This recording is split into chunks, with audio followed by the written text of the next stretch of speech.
Hello and welcome to Hixxy Studio. In this video I'm going to show you how to make this card. I am going to be using a cut and emboss folder from Crafter's Companion. We're going to be doing some inking with that. I have used this die. I know they don't look anything like that, but I've used this die to create the flowers. You don't always have to use them as is. And then I've used this stencil from Aall Create just to give it a little bit of interest in the aperture. Okay, so let's start with the folder. So embossing folders are great and they give us lovely texture. There's all sorts of things that you can do with embossing folders. So this is just one of them. We're going to do an inking. It's almost like, I suppose, like a letterpress. So if you look here, the debossed parts are where the ink is, and then the embossed parts are where there is no ink. So this is how we're going to do it. Now, obviously, you've got the foam bits on here. Don't worry about that. If you get ink on them, it doesn't matter, because these are the bits where the foam is. Those bits are going to be cut out of your card so that you're not going to see those. Okay, so I'm using bundled sage, distress oxide, and I'm using a brush, and I'm not pushing down, because what I want is the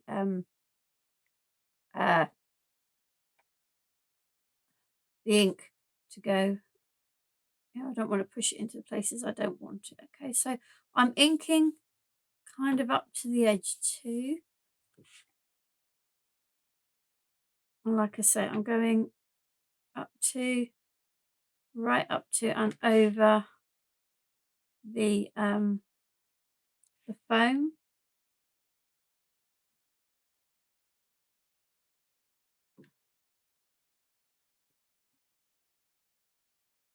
Like so.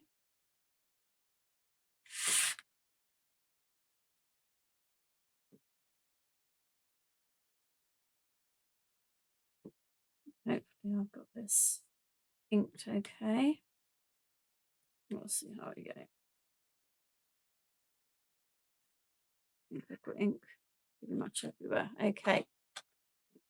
So we're going to just put the folder, the card into the folder. So I've used a an ink that is similar in colour to the card, because I don't want a huge contrast. I want it to kind of provide a shadow, not not to give a real contrast. Oh, that's if I actually push it through the machine to start it.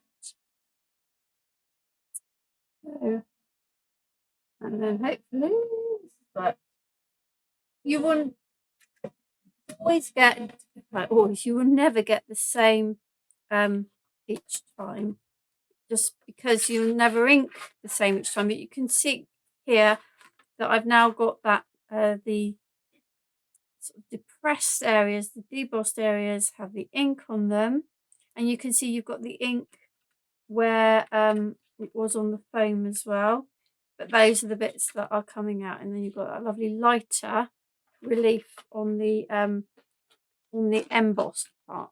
I'd like to stick in this folder, I've realised. It's not yeah, it just seems to want to stay stuck in there. Yeah. So this inking technique is one that you can do with any of your folders. It doesn't have to be a cut and emboss folder. It can be any of your embossing folders, and you could go for a complete contrast if that's, use white card with a coloured ink. It just sort of depends what look you're going for. I was kind of trying to go for quite a sort of a pastely muted kind of colour, and I have to say that bundled sage is one of my all-time ever favourite distress ink colours. If I had to, if I was sort of limited to a small number of them all, But if I was limited to a small number of them, then bundled sage would most definitely be in my my selection. So, okie dokie. There we go. Right, okay, so what I'm going to do is I'm now going to trim that down using the ink, edge of the ink as a guide, and then I am going to go back in with my ink and squeak squeak. I'm going to go back in with my ink and I am going to ink the edges. But this at least gives me the, I'm going to start with this edge. No, I'm not going to start with this. It gives me place to start. Like that. So that's up there. And then there. And there.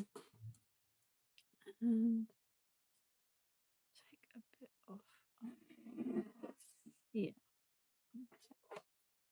Right, so we'll grab my inking mat and going back in now just to edge this, just catching the edge also of the embossing, like so. Provides a bit of a frame. Like that. And then when I've gone around the edge of the out, I've also do a little bit on the inner aperture. Okay. Okay. And then I teamed it up with cream card, and which I'm going to cut in a moment. Now I didn't cut that before because I do find sometimes when I'm cutting bits like this down, I'd never cut them down in quite the same way, the same size. So if I'd have done that, then my piece of card might well have been not quite right. So I'm just literally catching some of the edges of the inner aperture this time, like so. Okay, so that's that little bit done for now, and that can go to one side. Okay, so actually it can't go to one side because I need it. I need it to cut my my piece of cream card to size. So just give myself a little bit of a border.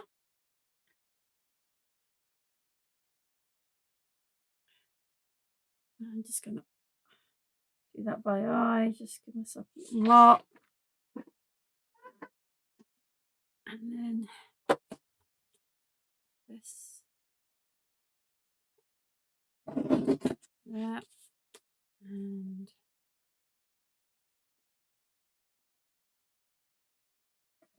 there. Oh, got green ink on that.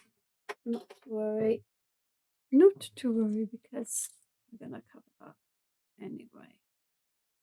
Actually, no, we'll use the other side as that's got quite a bit of green ink on. So what I will do is just use my pencil to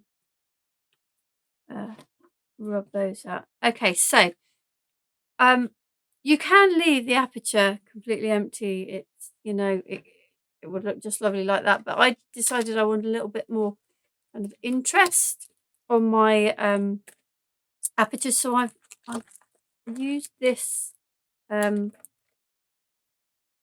little I think it's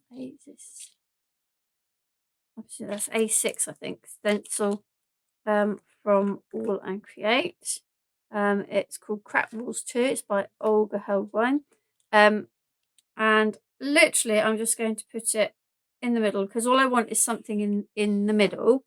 And I'm going to get more green ink on the back of this now, but that's okay because it's going on my card. And I'm not going to tape it down. Actually, I am going to tape it down just a little bit there. Oh, a little bit at the bottom. And then I am going to use antique linen oxide again with brush, and I'm just literally going to go over this like so. It just gives a little bit of interest and texture in that aperture. As I say, you could just leave it blank, or you could use a different kind of stencil. I quite like the idea of it looking a bit like a wall behind there. Okay. So there. Oh, ink with me. Okay, I'm just checking I haven't got too much ink on my hands. Okay, so this will now sit on here. So we can assemble some of the card, and then I'll show you how I did the flowers. I'll put the bow in that one in a moment. So I have made, I'm pretty sure it's a 5x7. No, it's bigger than that. 7.5 by 5.25. And I made it out of the same cream card. I've just got some pattern paper from my stash. Oh, everything's covered in glue. Which I'm going to glue to the back. I mean, you don't really see a lot of this, but it just adds a little bit of interest and another layer to your card.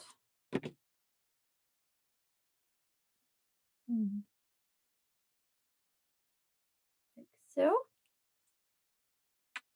And then this one goes on that.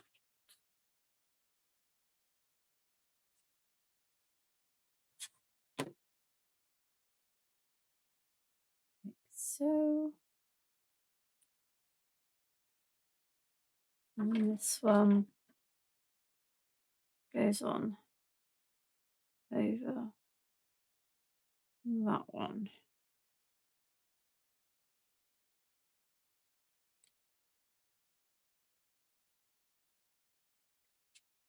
Just getting sort of glue all over this, sort of avoiding the cut out pieces. That should be enough glue on the rest of it to keep that together. It isn't really a right way up. It's kind of looks the same either way up. And I'm just going to get a piece of paper just so that I don't smudge any ink or put any nasty inky fingery marks all over it. Okay, so you can see that's where we're at the moment. So the next job is the flowers. Now, as I said, I used the crocus, and as you can see, the crocus doesn't really look like, oh, that one's still in the bag. The way I've used it doesn't really look anything like the crocus. So if you were making the crocus, then you would cut 2 of these, just use the 2 and make them into what we call like a cup shape, and then you'd use this for the inner, and then obviously the leaves and the stem. There's another leaf in there that's got, but I didn't use that. So what I did was I cut already made. I cut 3. So I've got a little bit of cardboard. We'll cut them and I'll show you what I did. So for each flower, I needed 3 of these. Oh, quick, let's get the lid on the glue before the glue goes everywhere. I wonder if everything's covered in glue. Yeah, so let's just cut this out and then I'll show you how I inked them. Ooh.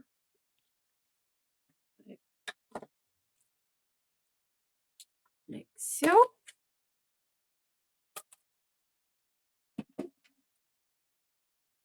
Okay, and then I cut obviously the flower leaf, and I've inked that with the bundled sage,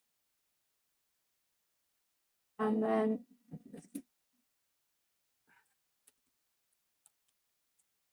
cut it nicely. Like I said, 3 of them. It doesn't matter you know, which, so I just cut out enough, and then just pick 3 at random for each flower, and then I inked them. Don't lose that. I inked them with, I'll tell you what else I'll show you as well. We'll do that in a moment. I inked them with the antique linen. I know what I'm doing now. What I'm doing is I'm bringing in the bundled sage. I was thinking that doesn't look quite right. Bundled sage that was already on the mat. So I literally just caught the edges of those, or the ends of those, should I say, before assembling. Now I did use another pot of the crocus dice set, which is this little stamen. When they're there, I don't always use them. So you cut this out, and then from this end you use your tweezers on this end and you roll it so that you end up, what with that? Like that. Let me get a cream card. You can see it's rolled. Okay. And I just use some sort of acrylic glue, tacky glue. As I'm rolling it, just before the end, I put the glue on, and then once it's dry, all I've done is literally just push these out. It doesn't matter which sort of directions they go, and I pushed it out so that it is flat. Like I can see that that's not stuck very well. But once I get that in a little bit of 3D glue gel, that's not going to go anywhere. Okay. So for the petals, just to give them a little bit of dimension, I just used my fingers for this. Just if you want to get your ball tool out, then by all means, but I didn't feel the need for this particular flower. So yes, you just need 3 of those. Like so. And then, excuse me. Yay! Woo. It's hay fever time. Excuse me for that. Right, let's grab a little bit of paper and some 3D glue gel. And I tend to do it on paper because otherwise you end up potentially getting glue if you're messy like me. So I'm just putting a bit of glue in the center, which is probably way too much glue. As soon as I press that down, it's going to squidge. And I'm just offsetting, so you can see there's still a gap, and that's where the 3rd one will go. That'll fill in like so, and then another little bit, and then this just sits on there. And I do think they just make a flower, even if it's not the real type of flower, just look a little bit special.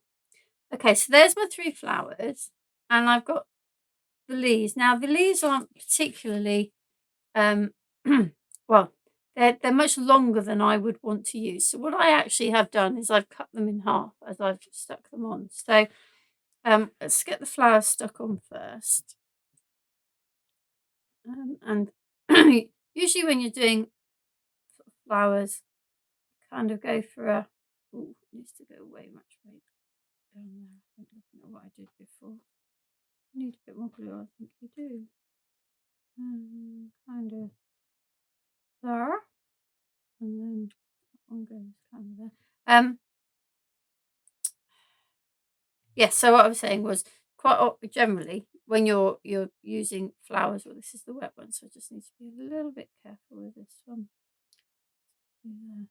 Yeah. You do tend to go in odd numbers, so 3 or 5 for your flowers. They just look just looks better.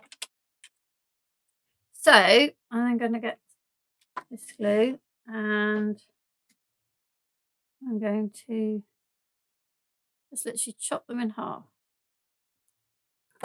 Okay, and then a bit of glue. Oops, my glue will come out. A bit of glue on the end, and then I'm going to push that in.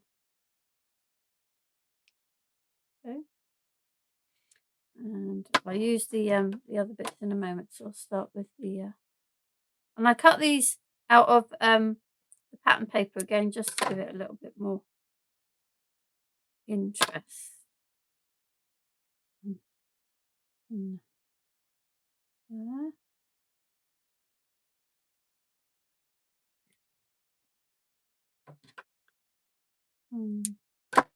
It doesn't look like it's all the ink pad, not to worry. No, to worry. Go in there. And some.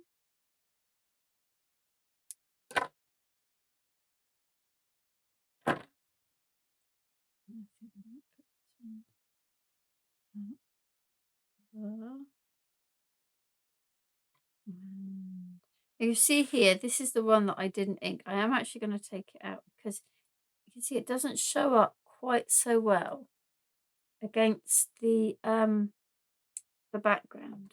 So it might seem a bit of a faff, or I don't really know why you're bothering, but actually it does make quite a difference. See, now you can see that, whereas before you couldn't really.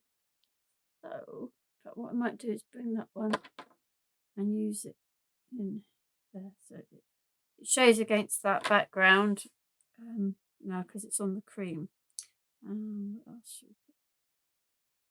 It's kind of one of those things, just play around with it till you're happy with it, so it looks right to you.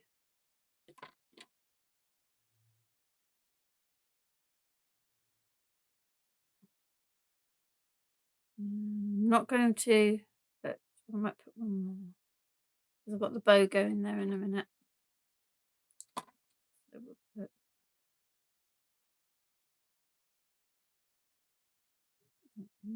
like that.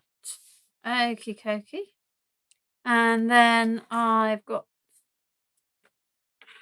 I'm about to finish off. So the sentiment is from Julie Hickey Designs. Put that one in a sec. The Everyday Sentiment stamp set. And then I've got my bow here. I think I've done that upside down. It's going to obliterate my flower. So what I might do is that, so that my flower is above the bow, like so. And then I'm going to put, oh, we're trying to take a lid off that isn't there. A little bit of 3D glue gel there because my little pearls are going on there. Just to tie that in with the green. We put a bit much glue there, but so we'll live. We'll live.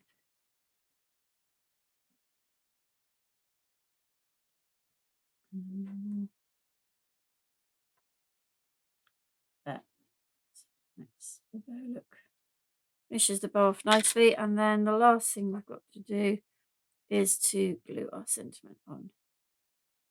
So like I said, you can do this technique, the inking technique, with any of your embossing folders, your 3D embossing folders, your ordinary embossing folders, your cut and emboss folders.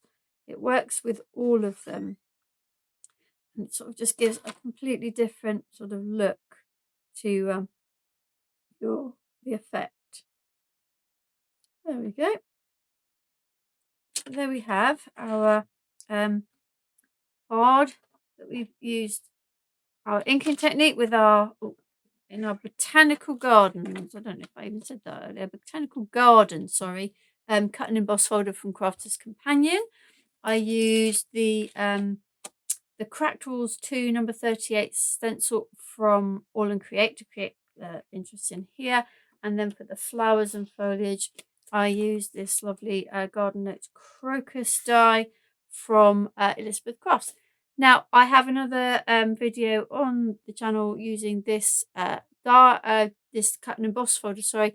No inking on that one, so if you're looking to see a different look with the folder, then check that out. Make sure you subscribe to the channel to get updates. Thank you for joining me.